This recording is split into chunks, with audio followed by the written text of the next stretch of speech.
repetitive this afternoon. If you're there, I apologize. But I wanted to just outline some of this discussion. The biggest change, I think, for us is to get out of our brand mindset. I don't mean the brands die, but I mean that the value and characteristic of brands must necessarily change. And I have a chart that I will spare you. It's a really ugly PowerPoint slide. You can just envision it. Every PowerPoint slide starts with that, right? And then usually it has it goes like that, but this one. And in this corner it has a big circle, and it says brand. And what we believe, because it was the way we operated for 100 years, is that brands were the magnet. Brands were the center of media. People came to the brands. They come to buy your newspaper, they come to watch your show on your schedule. No more. Search came along next and did a 180 on that relationship, where it starts, the transaction now starts not with the content maker, but with what we used to call the consumer, the person asking the question. And they ask a question, and if you have an answer and they find you, great. If you don't exist. And there were algorithms, of course, as well, because Google's very bad at current content. It needs content to ferment like a good wine, getting clicks and links before it knows what it is. And so algorithms come along to categorize current content. That's why we as journalists have to figure out what algorithms do and master them better. Not as programmers, but as executives. Google News does this, Daylight, where I'm a partner, does this, and enables publishers to do this, so the algorithmic piece. But of course, the big power that's coming, the important thing to pay attention to here, is the power of the human link. And Eric Schmidt tells publishers that Google causes 4 billion clicks a month to them, 1 billion of which comes from Google News. Now this is going to be apples to kumquats I'm about to make here, but Bitly, and the shortener in Twitter, a few months ago passed 4 billion clicks a month.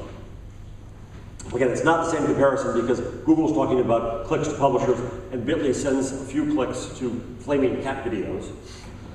But it shows me the power of that human link, especially when you consider that Bitly is only a fraction of Twitter and Twitter is a fraction the size of Facebook. So what it says to us is that we will only be spread around if our public spreads us. Now, once they do, if you're faced with a choice in search or Twitter links or whatever, the brand still matters as a label. Oh yeah, I know what they do, they're good. I don't know who the hell that is, okay, I'll click here. I know what they do, they're awful. I'll try this, right? The brand is a label. But I wonder, as young people today who are never used to the idea of going to the brand first, I don't know how long that power of the brand as a label will still hold. It becomes much, much harder. It becomes a much higher challenge to figure out how to do that. So, what does that mean to us teaching? I think that, finally, the skills that we bring to teaching are in some ways eternal. We call them at CUNY, where I teach, the eternal verities of journalism, and they're the ones you know. But there are all kinds of new values that I've learned online. The value of the link, the ethic of the link, the way we do corrections online, and other things. So the skills that we teach at CUNY is something we're always addressing. Not only do we teach multimedia, where every student does every medium. The harder part of that is to get them not to think when they go out to a story that I'm going to be video or text today, but I'm ready for both and ready for all. We teach the power of curation, and not just doing everything yourself, but finding the best of what others do. We teach, this is the most important part, I think, we teach how to be teachers, and we're barely beginning to do that.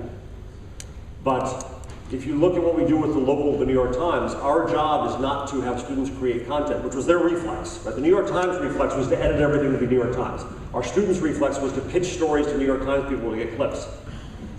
And their real job is to encourage the growth and development of the ecosystem. Because the more the community reports on itself, the better off the community is, the more we have served the community as a platform. And so the key skills to that are to go organize the community, to find people, to convince them to do things, to help them do it and help them do it better. And in doing that, you're teaching them. If we think we have something to teach them. And some people don't think we do. And I know plenty of bloggers who say, I don't need your damn journalism school, Jarvis. I don't need this stuff. You messed it up for tons of years. But they don't. But if we have things to teach, we should be generous about that. We should be generous with our knowledge, not holding our knowledge back behind a wall. So we teach them to be teachers, and finally, we teach them to be entrepreneurs and understand the dynamics of the business, to understand how the business operates. When I came up through journalism, I was told to stay away from business. It was corrupting. Plus, it was easy. Somebody else did it. They went to golf. They got the money. That's it. We own the press. You don't. It's a great business. Well, those days, of course, are long gone. And I think that what the result of that culture was that we journalists became terrible stewards and protectors of journalism. We did an awful job of it. And so we have to do a better job, I think, teaching journalists to understand the dynamics of their business so that they can run the business, invent things, protect the business. And they have to do it with the cold eye of the business person. So when I disagree with Mr. Murdoch about paywalls at the Times or the News of the World, it's because I don't think it's going to work. I blogged yesterday that the New York Times has Robert Thompson, the editor of the Journal, was bragging the other day in a speech that there's no competition, it's over, the Journal's won, it has 2 million circulations, and the Times has 900,000. And everybody reported that, it went all around, and I thought, what's wrong with the picture? He's declaring victory in the wrong war. On the old battlefield, everybody's left. That in fact, the Times, so I emailed somebody at the Times, and I said, give me your current numbers, and they give me a ComScore, which I think was 42 million Times, 16 million Journal. And by the way, out there is The Guardian at 37 million, and Alan Rusbridger has said, gee, if the Times does go behind the paywall, maybe we'll be number one. So the battle is still on there. And the battle is about making hard business decisions to figure out how to reach people, involve people, think in new ways in communities, and sustain this and pay for what we need to pay for when we add value and extract value. And so that's why I think if I tried to teach business and entrepreneurship to journalism students 10 years ago, I would have been shot. Certainly never would have gotten tenure. Today, I don't find that hostility to this idea. I held a conference call with journalism educators across the world last January and found 35 of them who want to teach this or are starting to teach this. And I think it will grow and should grow. And I think that it may be up to the journalism schools to be able to stand apart from the market and help the market. Because the market so far hasn't been able to help itself. I don't think it's government that does it. I think foundations are temporary. In fact, foundations are a non-market influence. I think we have to help the market be a market. And we're going to do that, I think, by teaching journalists to be entrepreneurs. So that's what I have to say. Thank you, Jeff.